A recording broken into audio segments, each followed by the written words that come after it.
NCERT 12th Physics, Chapter 1, Exercise 1.15.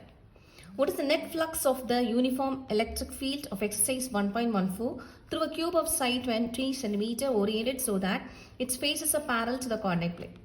இந்த exercise 1.14ங்கிறது ப்ரீவியஸாக பார்த்தது என்ன அப்படின்னா, ஒரு YZ XYZ பிளேனில் எலக்ட்ரிக் ஃபீல்டு வந்து எக்ஸ் ஆக்சிஸ், அதாவது 3 × 10⁻³ I கேப் இதில் ஃப்ளோ ஆகிட்டு இருக்கும். அதே டைம் பிளேன் எப்படி இருக்குன்னா YZ பிளேனுக்கு பேரலாக இருக்கும்னு சொல்லியிருந்தோம். ஒரு பிளேன் ஸ்கொயர் பிளேன் சொல்லியிருந்தோம். இட் இஸ் 10 cm ப்ரீவியஸ் ப்ராப்ளமில் பார்த்தோம்.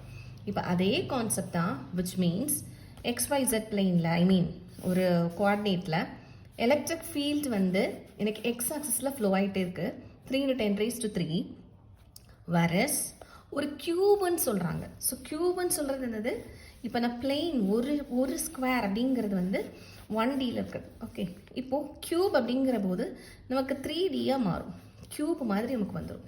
ஓகே, இந்த மாதிரி கியூபாட்டு நமக்கு கியூபிக்கல் ஸ்ட்ரக்சர் வந்துடும்.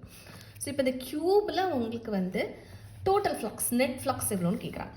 இப்போ கியூப்னு பார்த்தோம் அப்படின்னா இப்போ எப்படி இருக்குன்னு வச்சுக்கோங்க.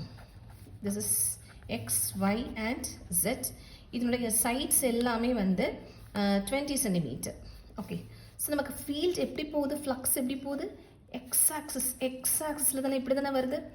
ஸோ நமக்கு பிளெயின் ஆஃப் ஷீட், நம்ம பிளெயின் எங்கே கிடைக்கும், இந்த இதுலேயும் அண்ட் இந்த ஃபேஸில் மட்டும்தான் நமக்கு எப்படி இருக்கும், ஃப்ளக்ஸ் இப்படி போகுது. கரெக்டாக, எக்ஸ் ஆக்சிஸ். ஸோ இதோடைய நார்மல்னு பார்த்தா இப்படி இருக்கும். கரெக்டாக, இதோடைய நார்மல்னு பார்த்தா இப்படி இருக்கும். ரிமைனிங் எல்லாத்துக்கும் பார்த்தா பர்பண்டிகுலராக இருக்கும். இதுக்கு பர்பண்டிகுலர் இப்படி வந்துடும். எங்கே, இந்த பிளெயினுக்கும் பர்பண்டிகுலர்னு வந்துடும்.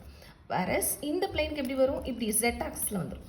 ஸோ நமக்கு ரெண்டு ஃபேஸஸில் மட்டும்தான் நமக்கு என்ன இருக்கும், ஃப்ளக்ஸே இருக்கும். பட் அந்த ஃப்ளக்ஸும் எப்படி இருக்குது, இது இன்வர்ட் இப்படி என்டர் ஆகுதுன்னா, என்டரிங்னா இது என்ன ஆகுது, லீவிங் ஆகுது.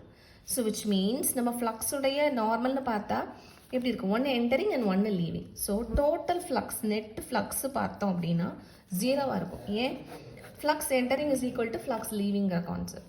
ஸோ இந்த மாதிரிப்பட்ட கொஸ்டின் கேட்டாங்க கியூப் அப்படின்னு சொல்லி, டோட்டல் ஃப்ளக்ஸ் இன்க்ளூஸ் இந்த கியூப் அப்படின்னு கேட்டாலே நமக்கு என்ன நெட் ஃப்ளக்ஸ் பார்த்தீங்கன்னா உங்களுக்கு மேக்ஸிமம் உங்களுக்கு 0 தான் ஆன்சர் வரும்.